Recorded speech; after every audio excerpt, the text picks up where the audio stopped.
సుమన్ టీవీలో మీ business promotions కోసం ఈ కింది నెంబర్ను సంప్రదించగలరు.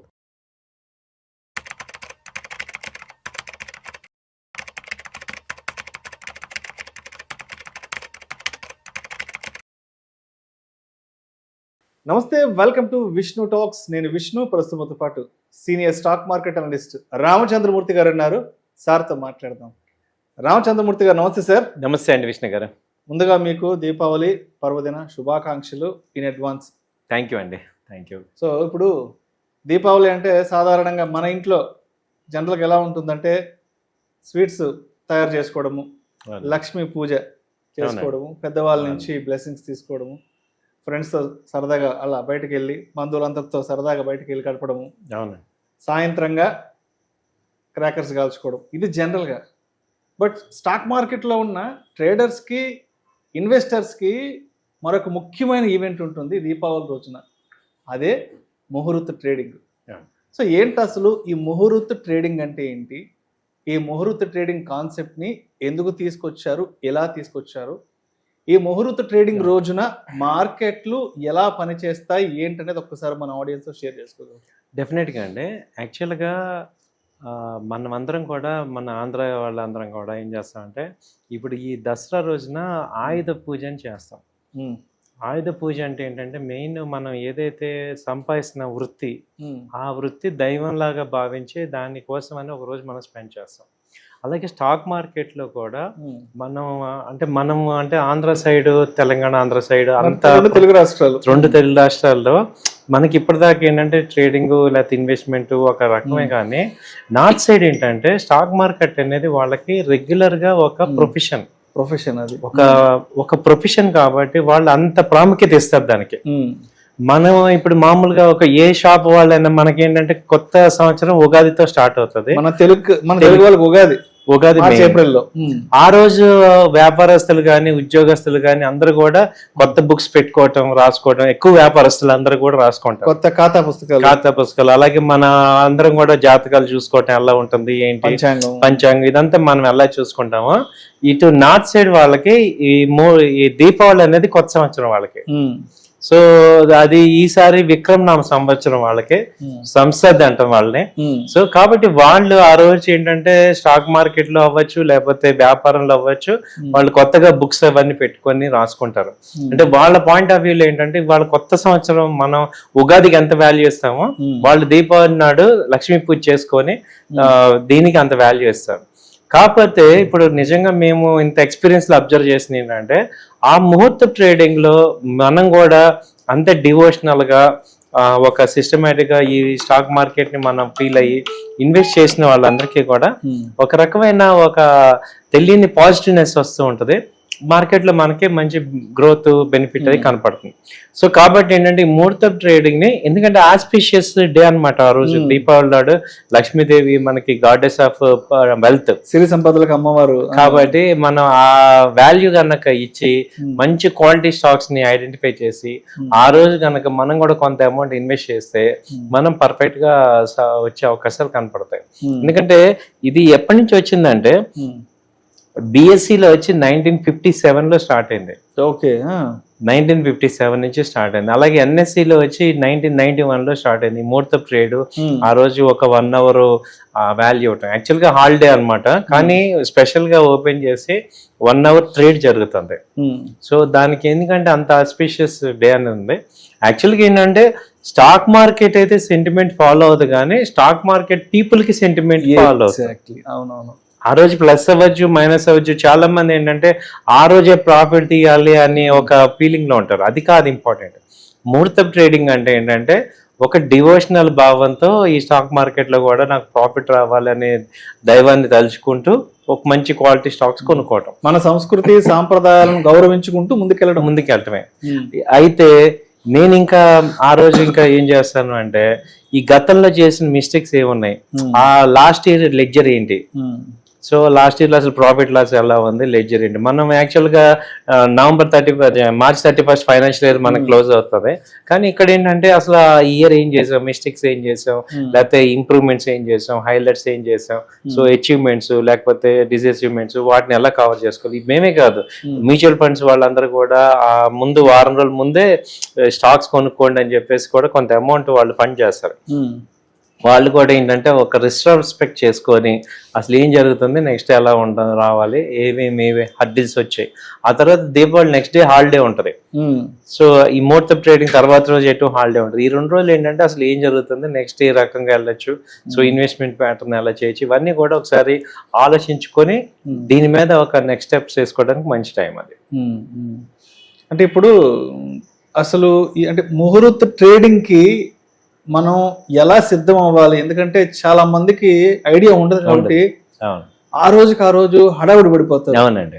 అసలు బ్యాంక్ అకౌంట్ నుంచి ట్రేడింగ్ అకౌంట్లకి అమౌంట్ ఎలా మనం లోడ్ చేసుకోవాలి, లేదంటే ఏ సెక్టార్స్ బాగున్నాయి, ఏ స్టాక్స్ బాగున్నాయి అంటే కూడా ఆ రోజు మార్నింగ్ ముందు రోజు కొంత గందరగోళం సిచ్యువేషన్ ఎదుర్కొంటారు. కాబట్టి ముహూర్త ట్రేడింగ్ రోజు మనం స్టాక్స్ కొనుక్కోవాలి అని అనుకుంటే దానికి ఎప్పటి నుంచి ప్రణాళిక సిద్ధం చేసుకోవాలి అసలు ఫస్ట్?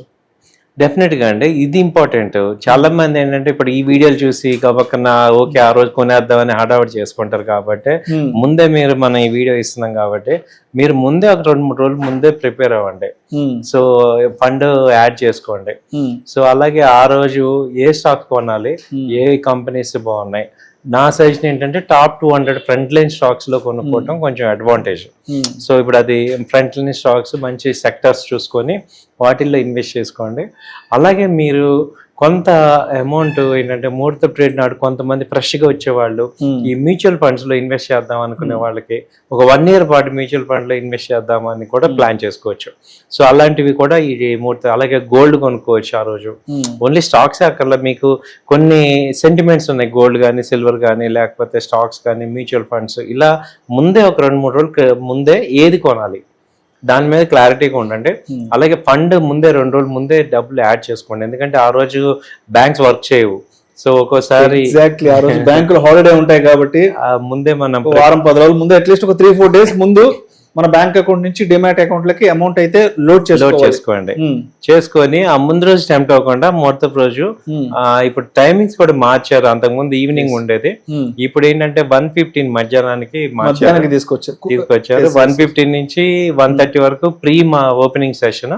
సో 1:30 to మళ్ళీ 2:30 ఎగ్జాక్ట్ గా మార్కెట్ టైమింగ్. 2:30 నుంచి మళ్ళీ 3:15 వరకు ఆఫ్టర్ మార్కెట్ అవర్స్ అవి ఉంటాయి. సో కాబట్టి మాక్సిమం ఏంటంటే 1:30 to 2:45 వరకు మనకి మార్కెట్ జరుగుతుంది. కాబట్టి ముహూర్త ట్రేడ్ మనకు గుర్తు పెట్టుకోండి. ఇంతకు ముందు వరకు ఈవినింగ్ ఉండేది, ఈ ఇయరే కొంచెం మార్చారు మధ్యాహ్నం నుంచి. సో కాబట్టి ఆ ముందే లోడ్ చేసుకోవాలి, ఏ స్టాక్స్ కొనాలనేది ముందే ప్లాన్ చేసుకోవాలి. సో వాటిలో ఇన్వెస్ట్ చేసుకోండి.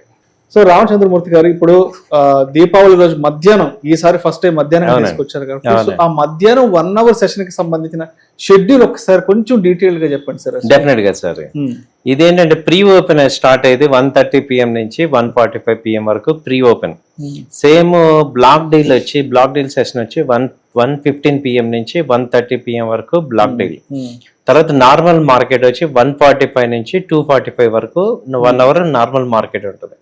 తర్వాత క్లోజింగ్ సెషన్ వచ్చి 2:55 నుంచి 3:05 PM వరకు క్లోజింగ్ సెషన్. తర్వాత ట్రేడ్ మోడిఫికేషన్ కట్ ఆఫ్ వచ్చి 1:45 PM నుంచి 3:15 PM వరకు ఉంటుంది. అలాగే డెరివేటివ్స్ కానీ MCX కూడా కరెన్సీ కూడా 1:45 PM నుంచి 2:45 PM వరకు ఉంటాయి. రైట్. సో ఇది మేజర్ గా. సో అదే విధంగా అసలు లాస్ట్ ఒక 8 to 10 years లో, అంటే మనం ఒక 2014-15 నుంచి తీసుకుంటే ఎస్పెషల్లీ ఆ ముహూర్త ట్రేడింగ్ రోజు ఆ 1 hour అసలు ఆ 1 hour సెషన్, ఆ 1 hour షెడ్యూల్లో మార్కెట్ పెర్ఫార్మెన్స్, మార్కెట్ బిహేవియర్ ఏంటన్నది ఒకసారి మన ఆడియన్స్ షేర్ చేసుకోగలరు సార్? సో 2023 నుంచి కిందకి వెళ్దాం. 2023లో సెన్సెక్స్ వచ్చి 0.5% పెరిగింది, అలాగే నిఫ్టీ కూడా 0.5% పెరిగింది. 22లో వచ్చి నిఫ్టీ 0.88% పెరిగింది. అలాగే 2021లో వచ్చి 0.5% పెరిగింది. అలాగే 2020లో 0.45%. అలాగే 2019లో 0.49% పెరిగింది. అలాగే 2018లో 0.7% పెరిగింది. అలాగే 27 లో వచ్చి ఒకసారి డిప్ వచ్చింది 0.6% తగ్గింది. 2016 లో ఫ్లాట్ గా ఉంది 0.04%. అలాగే 2015 లో 0.5% పెరిగింది. సో అలాగే 2014 లో వచ్చి 0.24% పెరిగింది. సో అంటే దాదాపు ఒకసారి డిప్ అయింది, మిగతా అన్ని సార్లు పెరుగుతుంది. సో ఓవరాల్ గా పాజిటివ్ గానే ఉంటుంది ఆ రోజు. సో రామచంద్రమూర్తి గారు, ఇవాళ మీతో ప్రోగ్రామ్ అనగానే మా టీం నాకు కొన్ని క్వశ్చనర్ ఇచ్చారు. అంటే వాళ్ళకి కొన్ని అంటే ఒక బిగినర్ లెవెల్లో మా టీంకి కూడా కొన్ని క్వశ్చన్స్ ఉన్నాయంట ముహూర్త ట్రేడింగ్ కి సంబంధించి. ఒక్కసారి వాళ్ళ క్వశ్చన్స్ పంపించారు, అడుగుతాను. అలాగే. Can we place normal orders during muhurta trading time అంట? ప్లే చేయొచ్చండి. 1:30 to 2:30 వరకు మనకి ఏదైతే రెగ్యులర్ ట్రేడింగ్ టైం 1 hour లో మనం ప్లేస్ చేసుకోవచ్చు. ఓకే.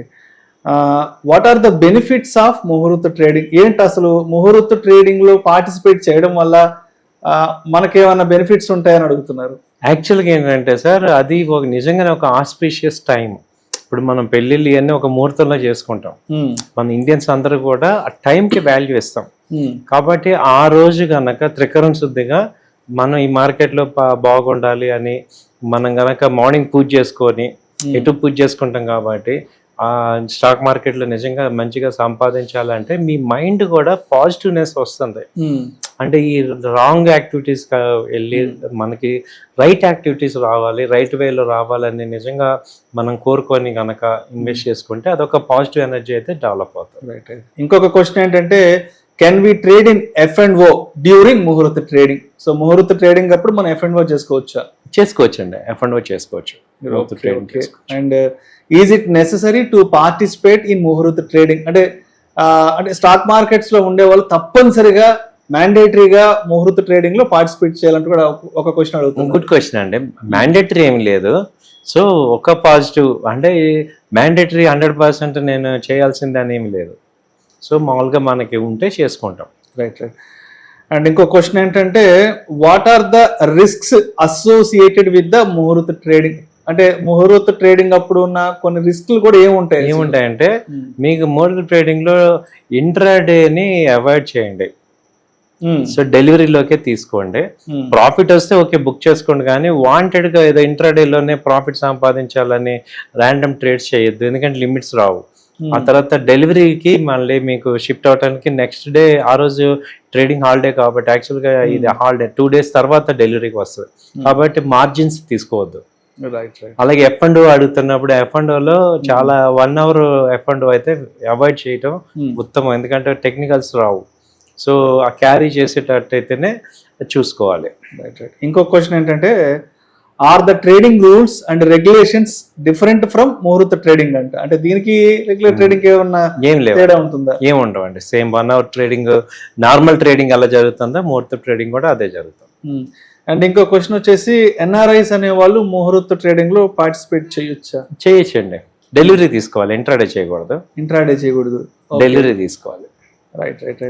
సో కన్క్లూజన్ గా ఇంకా అసలు ముహూర్త ట్రేడింగ్ ఆ 1 hour సెషన్ కి కొంతమంది ఏదో ఓవర్ ఎక్సైట్మెంట్ అయిపోయి ఏదో ఆ రోజు ఇన్వెస్ట్ చేస్తే డబ్బులు వచ్చేస్తాయి, లక్ష్మీదేవి పరుగున మన ఇంటికి వచ్చేస్తుంటే కూడా కొంత ఇలాంటి ధోరణిలో ఉంటారు. కాబట్టి అసలు డూస్ అండ్ డోనాట్స్ ఏంటి అసలు ఆ రోజు? అంటే ఎటువంటి విషయాల పట్ల అప్రమత్తంగా ఉండాలి మనం మార్కెట్ లో? ఇప్పుడు మనకి చెప్తున్నారు చూడండి, ఇప్పుడు అక్షయ తృతీయ నాడు గోల్డ్ కొనాలా వద్దా అంటే, గోల్డ్ కొనకపోతే ఏమన్నా మనకి నష్టం అవుతుందా? ఏం జరగదు. కార్పొరేట్స్ వాళ్ళు ఆ రోజు కొనమని ఏదన్నా ఒక ఐడియా కింద చెప్తున్నారు. సేమ్ టు సేమ్ ఇది కూడా అంటే ముహూర్త ట్రేడింగ్ కూడా అక్షయ తృతీయ నాడు గోల్డ్ కొనకపోతే నష్టమేం లేదు. కొంటే ఓకే, ఒక పాజిటివ్ ఎనర్జీ, ఫ్రీ అమౌంట్ ఉంటే కొంటాం ఆ రోజు. సో ఇది కూడా అంతే, మీకు ఫ్రీ అమౌంట్ ఉంటే మీకు ట్రేడ్ క్లియర్ గా అర్థమయ్యి మీరు లాంగ్ టర్మ్ ఇన్వెస్ట్మెంట్ చేద్దాము. బిగినర్స్ ఎవరైనా ఉన్నారు వాళ్ళు కూడా ఒక ముహూర్తం నాడు స్టార్టింగ్, ఇప్పుడు మనం అక్షరాభ్యాసం ఒక చేస్తాం కదా, అలా ఇదేంటంటే ఒక బిగినర్స్ కైనా కానీ, లేకపోతే మిస్టేక్స్ చేసాం మనం ట్రేడింగ్ లో, మిస్టేక్ చేసి లాస్ అయిపోయాం, సో మనం మళ్ళీ రీస్టార్ట్ అవ్వాలి, అలాంటి వాళ్ళకి కానీ ఒక ఆస్పిషియస్ అన్నమాట. అది నిజంగానే గాడెస్ లక్ష్మీదేవిని అంతమంది ప్రార్థిస్తున్నాం కాబట్టి కొత్త నూతన శ్రీకారం లాగా, న్యూ బిగినింగ్ లాగా పాజిటివ్ ఎనర్జీ. అది ఎందుకంటే మనకి ఏమవుతుందంటే సెంటిమెంట్స్ వల్ల మన మైండ్ అంతా కూడా కొంచెం పాజిటివ్ ఎనర్జీకి వర్కౌట్ అవుతుంది. సో అలా చేసుకోండి. ఇప్పుడు ఆ రోజు 100% ఏదో చేసేయాలి అని అప్పులు చేసి తీసుకురావద్దు. మామూలుగా మీ ఫ్రీ క్యాష్ 1000 రూపాయలు ఉన్నా 2000 ఉన్నా 5000 ఉన్నా ఎంత ఉంటే అంత చేసుకోండి. కానీ ఆ రోజు ఏదో మనం ప్రాఫిట్స్ మీరు అన్నట్టు ఈ 2 ఫ్యాక్టర్స్ ఉన్నాయి, ప్రాఫిట్ సంపాదించేయాలని చేస్తుంటారు, అలాంటివి వద్దు. లేదు వేరే అప్పు తెచ్చి ఆ రోజు ఏదో చేసేయాలనేది అలాంటివి తప్పులు చేయొద్దు. ఉన్న ఫ్రీ అమౌంట్ తో చేసుకోండి. ఆ రోజు ముహూర్త ట్రేడింగ్ లో పార్టిసిపేట్ చేసినా చేయకపోయినా మునిగిపోయేది ఏం లేదు, బేసిక్ ఏం లేదు. Right sir, right sir. Thank you sir, thank you so much Ramachandramurthy గారు. థ్యాంక్ యూ అండి. ముహూర్త ట్రేడింగ్ కి సంబంధించిన కంప్లీట్ ఇన్ఫర్మేషన్ ని అండ్ అదేవిధంగా ఆ రోజు చేయవలసిన పనుల గురించి, చేయకూడని పనుల గురించి మన ఆడియన్స్ తో చాలా చక్కగా అన్ని విషయాలు, ఆసక్తికరమైన విషయాలు షేర్ చేస్తున్నాం. Thank you so much sir. Thank you అండి. Thank you.